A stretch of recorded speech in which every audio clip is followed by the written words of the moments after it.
Hey everybody, it's Safi and Marco Dish Out on Movies, the only movie review show on YouTube to review movies in terms of food.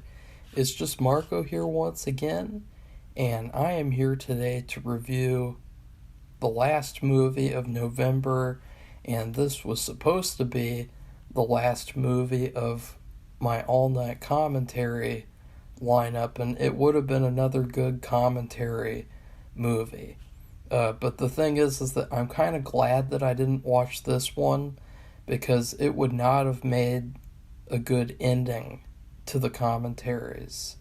It would have been very because this movie suffers from a couple of issues, and one of the main issues is that it feels very slow, and there's this huge chunk of the movie where you feel like nothing happens. And then finally stuff happens and the movie quickly comes to an end. So it wouldn't have been good to end like hours and hours of commentaries with a movie where you have to sit there and pay attention. That being said, let's get into this movie in terms of, is it good, is it bad? I'm having trouble with that, actually. This is a really tough one. It's probably the hardest Hammer movie that I've ever had to review, or just even think about and rate it in general, because on one hand there are a lot of really good elements about this movie. In fact, let's just start off and talk about all the good elements. The movie's all about this couple that are on a honeymoon and they run out of gas, and this was back in the olden days, so they there's no gas, and so they need to go find it, and there's none around except for 30 miles away over the mountains. So they're basically screwed. At least they're a little bit rich, because they were actually so stupid. And that's another thing, is that the couple in this movie, they come off as very stupid, which is kind of irritating because they're likable actors, and so it's frustrating to watch them have to portray these really stupid people. They're really, really stupid. They thought that they were going to take this little car, and I wish you guys could see the car. They thought they were going to take this little shitty car and that they were going to drag it over the mountains as a couple. They thought they were going to do that. Wow. That's what you call Hammer horror movie logic. So what ends up happening, though, is that they stay in this little tiny town, and of course they stay at the inn, and there's a ookie kooky owner of the inn and his wife, and at the same time there's this rich guy at a castle that overlooks basically everything. Guys, this is probably the best castle in Hammer horror movie history. I mean, when you see it at nighttime, it has this incredible shadow figure of itself. It's this really cool dark structure. It looks almost like a Tim Burton type of Dracula castle, and there's just these three little lights on the top because that's where the evil happens. And so at nighttime, the only lights that are on are in the top room, which is really creepy. And it is such a cool castle. Definitely the coolest castle in Hammer horror movie history. So I'll give it that. So that's what the movie's about. This couple, they get invited over to dinner at this rich castle with these rich douchebag family. And you have a Dr. Ravenclaw. I think it's Dr. Ravenoff, but I'm going to call him Dr. Ravenclaw. And then his son and daughter. And both of them are evil in various ways, and they manipulate the couple. They help and trap them. and basically this couple is just trapped there because the doctor, the main villain, which that was a weird choice to call him Dr. Blank, because we all know he was supposed to be Dracula, and so they kind of made a little tiny bit of an effort to come up with like a backstory or something where he did an experiment, it went wrong, and that's why he lives in the middle of nowhere now. He lives there because he fucked up an experiment so badly that it makes him an embarrassment to the scientific community. And that was unfortunate because I was kind of hoping that it would be revealed that this guy created vampirism. Like, I thought that would have been the coolest thing ever, because you could connect it to Dracula. You know, you could have had a scene, you know, even if Christopher Lee didn't want to be in the full film, you could have had a really cool flashback scene where the doctor is doing an experiment and he somehow transmits it to Christopher Lee, and that would have been really cool. It would have been a really epic, mind-blowing connection, because as it stands, this movie is just all by itself, you know, like, there's no sequel to this movie, there's no anything, there's no connection, unfortunately. So yeah, the pros about this movie, first off, you have the opening scene, which is, in my opinion, probably the best opening scene in Hammer horror movie history. So you have these people and they're doing a funeral for this woman, and in comes the Van Helsing of the film, who is Professor Zimmer, which is another strange name. They came up with some weird names for this movie, I got to admit. So I'm just going to call him Van Helsing because that's what he is. Like, why would I call him Professor Zimmer? It's a stupid idea for a name for a vampire hunter. Professor Zimmer. I mean, what were they thinking with that? So he comes into this funeral and he picks up a shovel and he fucking stakes the coffin, and he just shoves that thing through there, and that scene was so exciting. It was so badass, cheer-worthy. That's what you call a cheer-worthy moment, because it was so unexpected, it was so cool, and then you see the typical bright red Hammer horror movie blood squirting out of the coffin, and right there I thought, wow, this movie is going to be epic. And then the rest of the movie happened. Like, the thing is that you really, they could not top that opening scene until the very end of the movie. So the rest of the movie was just all downhill from there. I mean, as I said, this couple's very stupid. You have the husband. I mean, they're in the middle of like this lone road. It's not a place where you get out and you go, quote unquote, look for help. But the husband goes out and does that, and he says, okay, you'll stay here in the car. You'll be safe here in the car. It doesn't have any locks on the doors. It doesn't have any hood. It doesn't have any windows. But you'll be safe sitting out in the middle of a forest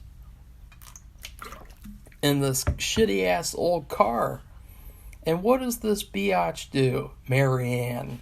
I will say Marianne is a good name, better than all the rest of the names in the film.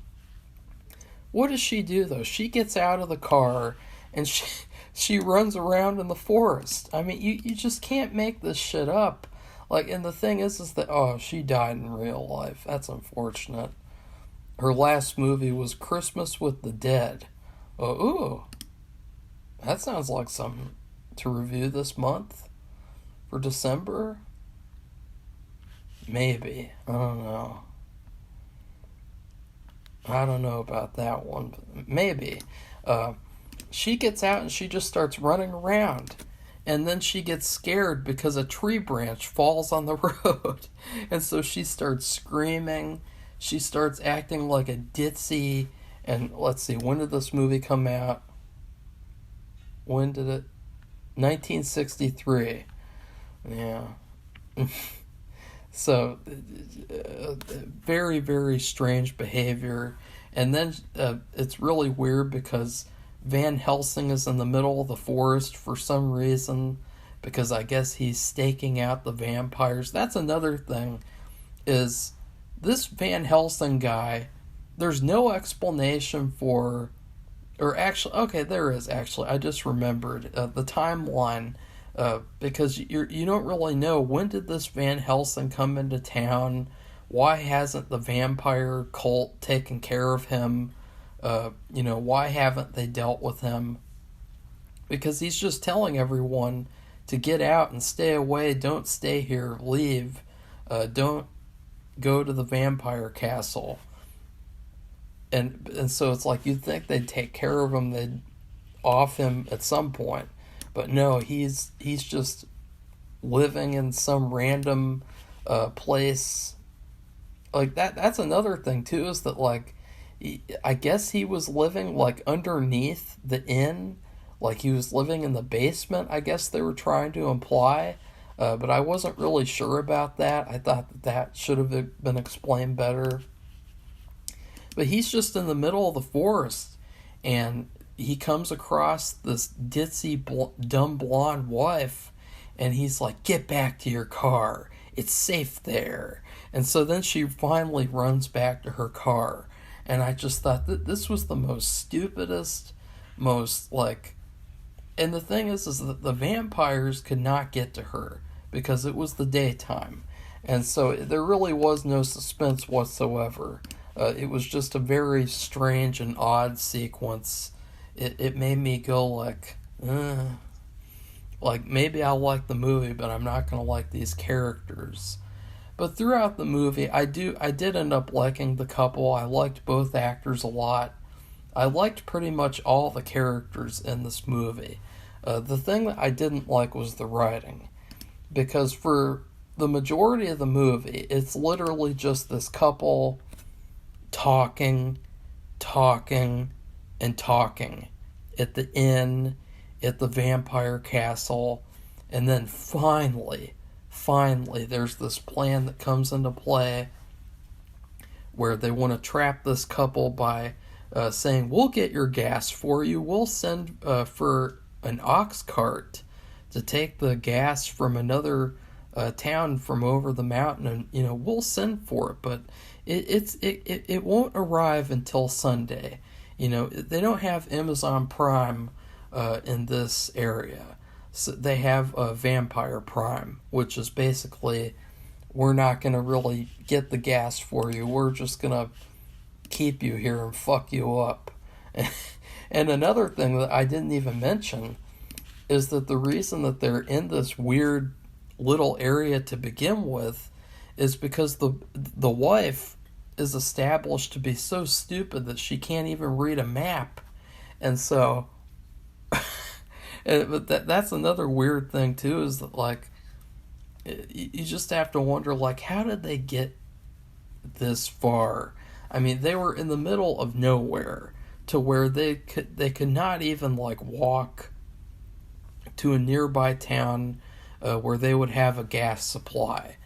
So, how did they exactly get that far out to where they're just trapped in the middle of nowhere?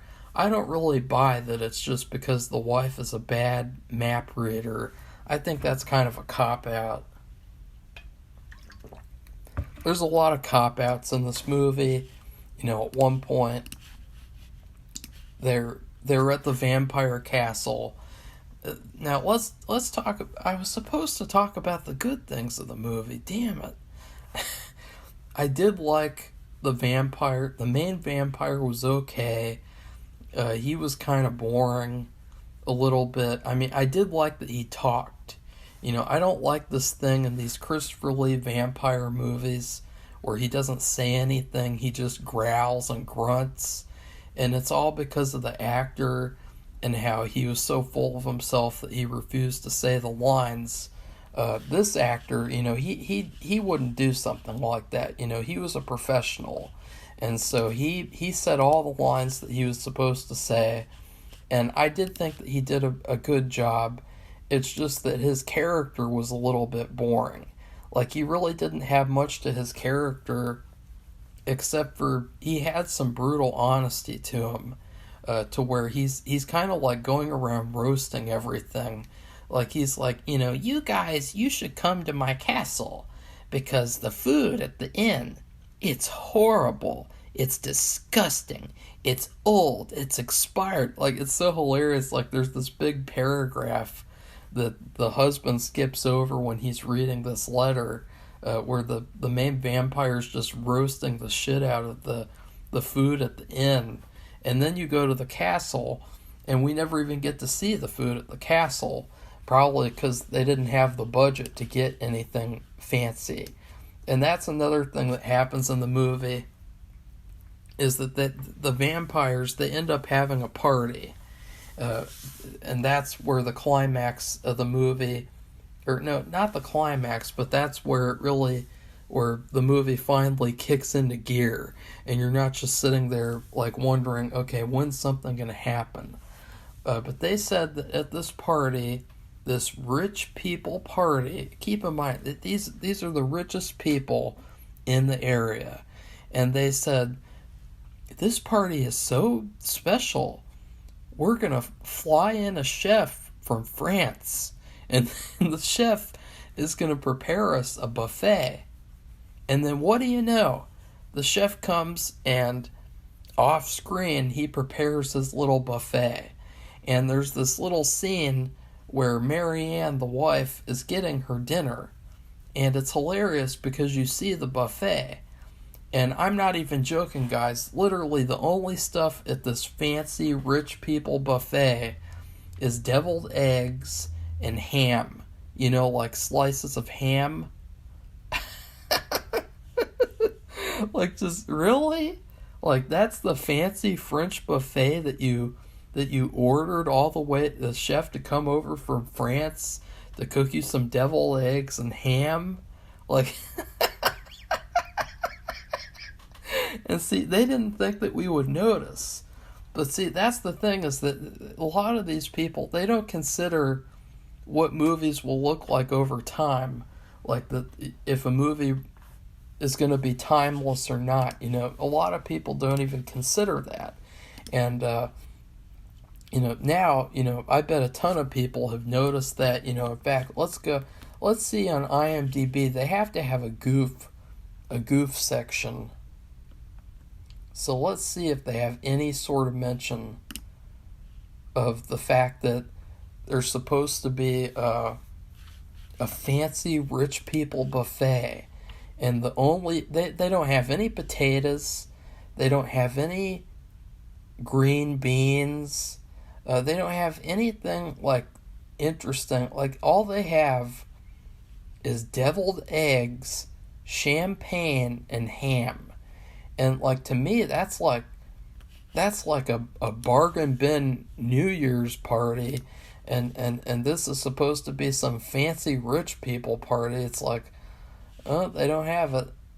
They don't have it as a goof. I should add that as a goof. But, like, let's see. What would it be?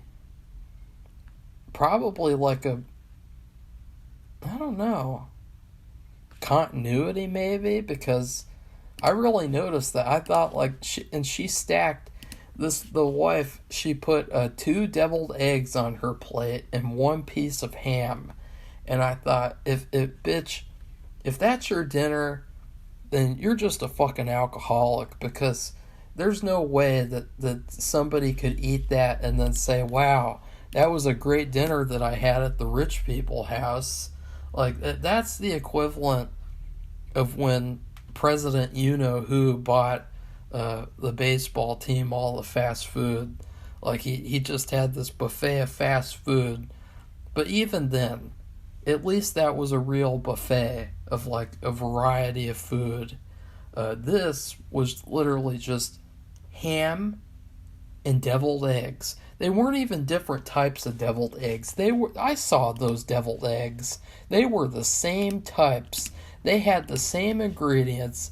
They didn't have any variety. They didn't have any pizzazz to them. It was just one flavor of deviled eggs in this rich people castle. So, that was something I definitely wanted to discuss. What ends up happening, though, let's see, where was I even at? How did I even get there? So, what happens is that they finally get invited over for this part. How did that happen? I swear, that was embarrassing. It's because I had to burp, and so all of a sudden I was like, they get invited to this party, and they do this little switcheroo where it's really a lot like Eyes Wide Shut. They all have these creepy masks, and they're all evil, and they're all in this conspiracy, and it's really cool, because to me this is like Eyes Wide Shut, the original movie. Like, in fact, this movie is better than Eyes Wide Shut. I mean, it's less pretentious, and it's less melodramatic. It's a lot more focused on horror, which still this movie needed some more horror in it. That was my biggest issue with the movie, was that there was this big chunk where it was just talking, and I really wanted some horror things to happen in that time period. And what ends up happening is that they do the switcheroo where the husband wears a mask, a devil mask, by the way, and then the brother, the evil brother, the evil son of the Dracula. And by the way, I will end up talking about why this movie was made, because that kind of factors into my thoughts on this movie as well, because there's some important behind the scenes information that would be worth talking about. And the brother, he puts on the same mask, and he lures the wife up to the evil room at the top of the castle, and he imprisons her in there, and then that's when Dracula hypnotizes her and turns her into a vampire. And then there is also a really cool scene where the Van Helsing guy, it turns out the person at the beginning of the movie, that was his daughter that he had to kill. And she had this friend who's the daughter of the people who own the inn, and they have this little fight, this little encounter. It's kind of goofy because Van Helsing grabs her arms and he kind of like throws her around a little bit, and he's just kind of like holding her arms and not really doing anything. Like, you'd think he's a vampire hunter, he's gonna like stake her now. But it's like, no, there's just some hesitation for some reason. And then she ends up biting him. And there's a really, really cool scene, which is a lot like the scene in Brides of Dracula, where Van Helsing gets bitten on the neck during the final battle, and he has to burn the vampire bite off of his neck, basically. And the same thing happens in this, where Van Helsing puts his arm over an open flame and lights his arm on fire. And I thought, okay, that's pretty cool. I mean, that was pretty dark, that was pretty brutal. I like that scene. And then we have more and more just nothing happening. And finally, I mean, that's another thing too, is that a lot of the problems in this movie could have been solved if the Van Helsing guy had been up front right off the bat, because they do this lady vanishes type of conspiracy where the husband is still in the castle and he's so drunk that he blacks out, and then he wakes up and all the vampires there pretend like he never came there with any wife. and he came there all by himself. And, they're lying. It's a conspiracy. And then he goes back to the inn. And the innkeepers are a part of the conspiracy, and they pretend, and they took all of his wife's clothing. It's very, very creepy. And you see this a lot of time in real life where people go missing and you have multiple people involved, and they do this little thing where they pretend like, oh, nothing happened, and they're all in on it. And you can see that in a lot of real life cases. And it was very, very creepy. And so there were some good elements to the movie like that. Finally, the husband is told by Van Helsing. Van Helsing, he could have literally just told them the whole time, hey, these guys are vampires. I know something that can kill them, and so we just need to wait for the right moment and protect ourselves until then and execute the plan. But instead, he just lets the couple get ensnared by their traps, and it's kind of ridiculous the way that this movie plays out. But he ends up telling Gerald, the main husband, all about what's really going on, and what are vampires and everything. And it's really funny because he's like, I know how to defeat vampires. I have this book it's a compilation of European books, and it's got the secret to killing vampires.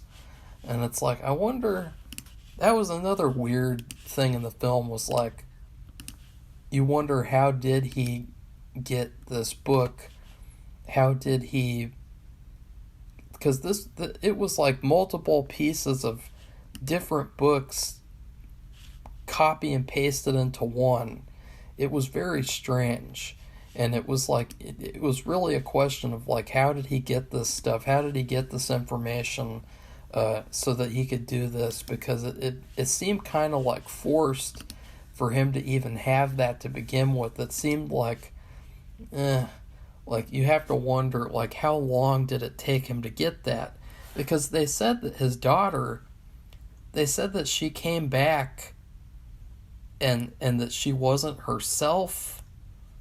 And it's a weird timeline, because it's like, how long did he know that there were vampires at this castle, and how long did he not just tell his daughter, hey, there's vampires at the castle?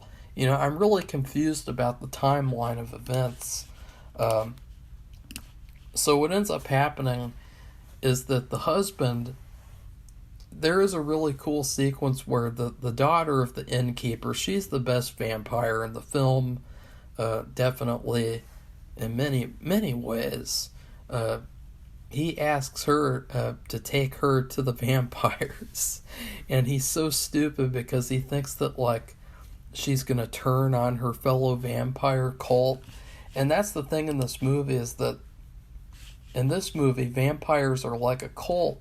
And they all, it's like vampirism is almost like a fetish, and it's almost like they're all like getting off on being vampires and sucking blood. It's not even like with Dracula, where he's just evil and he, needs blood to survive. It's like they all really like being vampires. They think it's like a society, a secret society of vampires. And so she takes him into the lion's den, and it's hilarious because she immediately betrays him and just turns him over. And there's this really epic sequence where I think she bites him on his chest, and then he takes the blood from the bite and he throws her off, and then he paints a cross on his chest in his own blood to protect himself, which was really, really cool. I've never seen that done before. It's very inventive. And then him and Van Helsing have to take out the biggest problem, which is the vampire's henchman. They have this butler, and he's He's like a huge 400-pound. He looks kind of like a Super Mario Brothers character. And he walks outside, and they commit murder. They just crush him with a pillar, and then they kill him. And they're like, "Oh, we don't have to worry about that guy anymore."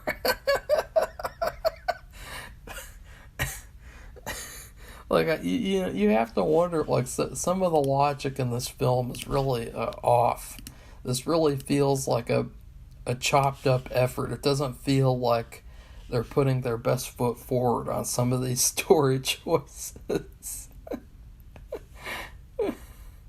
So, and then the husband easily grabs his wife away, and they take the wife away, and they lock her up in the inn, and then literally the rest of the movie is like a remote attack scenario where they don't even have to be in the same room as the vampires. That's one of the things I loved about the movie, was that the vampire hunter, he was so badass. He didn't even have to be in the same room as these vampires in order to kill them. And keep in mind, this is 30 vampires, 30 plus vampires, plus the Count Dracula, quote unquote, and he doesn't even have to be there. He just has to do this like black magic ritual. And that was another thing that I really loved, was since it was a full moon, they could do this special ritual, and the ritual would cause quote unquote evil to destroy itself. And the whole time you're wondering, what does that mean? Like, how is that going to work? And then they have this little kind of distraction where the Count Dracula, he summons the wife to come to him, and she just starts walking to him in the middle of the forest again. I mean, this bitch, she just can't stay out of the forest. Like, there's just something in her that, like, she's constantly in the forest. Constantly just, like, she's got to stay out of the forest, this woman. Like, when they get a house together, they need to make sure that there's, like, a gate to the forest, and that she doesn't have the key to open the lock to get into the forest, because she just has some sort of a fixation with running into the forest. And there's a little distraction with that, but it doesn't really mean much. And they finally do the ritual, and it's just so awesome. It is definitely the highlight of the movie, because what happens is a swarm of bats fly into the castle and kill every single vampire there. And so the vampires are all killed by bats, vampire bats. And I just thought that was really, really cool. Like, that was definitely one of the coolest, if not the coolest, way to kill a vampire I've ever seen. It was so awesome. It was so climactic.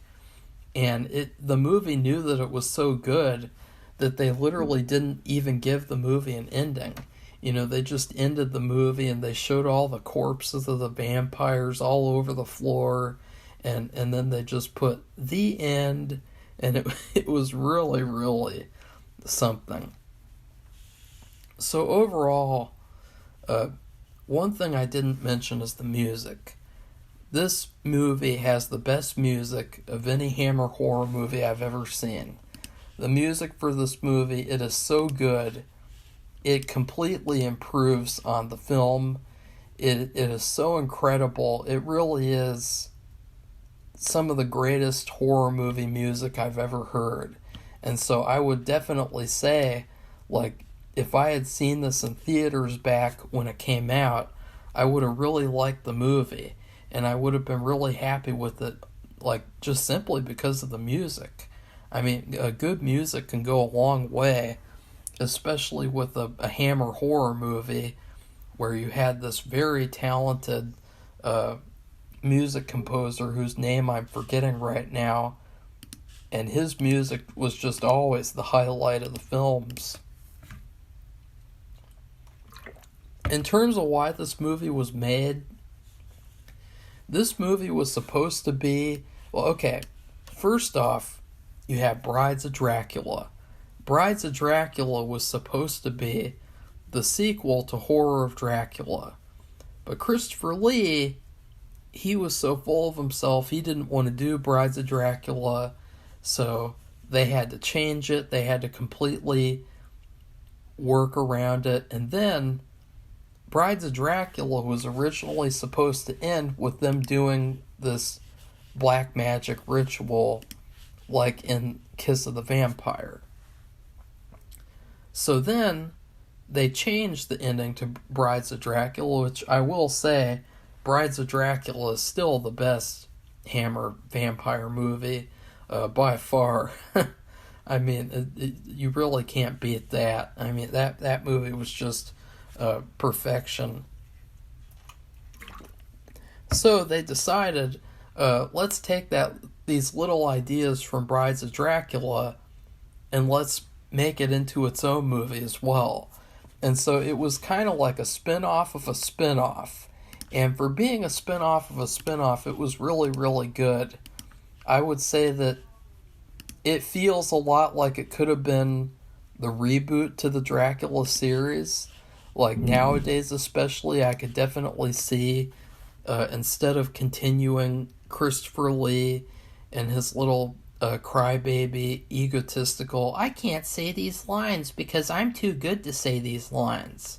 Like, instead of continuing to do those movies, they should have just continued to make more Kiss of the Vampire movies. Because that's another thing, is that I thought that the Van Helsing character, I thought that he was actually, he might be better than Peter Cushing's Christopher Lee. And so that's something else to mention, is that, you know, this movie, you could just say it's just like a shitty little Hammer movie, and, you know, it's only good because of these couple of things. But it really is better than what you'd expect, and it really could have been the start of a really good new series. And so I did really like this movie. I would definitely recommend it. And the icing on the cake is that it turns out this movie was actually the inspiration for Fearless Vampire Killers. And that is another movie I will be reviewing for obvious reasons. And it's funny because when I was watching the movie, that was the first thing I thought of. I thought, this reminds me a lot of Fearless Vampire Killers. So that's pretty funny. So in terms of food, that's where I'm struggling here, because really this is like a meal where you have a great appetizer and a great dessert, but the entree is just not very good. So I'm not going to give it anything specific, because I really think that it could be anything. The appetizer is the opening scene. It sets up the movie perfectly. There's never really any blood in the movie as much as there is in the opening scene. That was another issue. And so the opening scene was really, really good. But then the entree, which was the majority of the movie, was very dull. And it was very uneventful, to say the least. And then the ending, the whole final 15 minutes, is a really fantastic dessert. And so if you like to have a meal where you have a great appetizer and a great dessert, then you'll really like this movie. So overall, I enjoyed this movie, and I'm glad that I watched it after all these years. I really am glad too that people appreciate it, because people could easily just write this movie off as being, this is a Hammer movie without Christopher Lee, so I'm not going to watch it. People could easily do that, and I think that they're missing out if they do that. So please like this video, comment, tell me what you thought of the Kiss of the Vampire, and then please subscribe to this channel if you'd like to see more honest movie reviews. Goodbye, everybody. See you soon.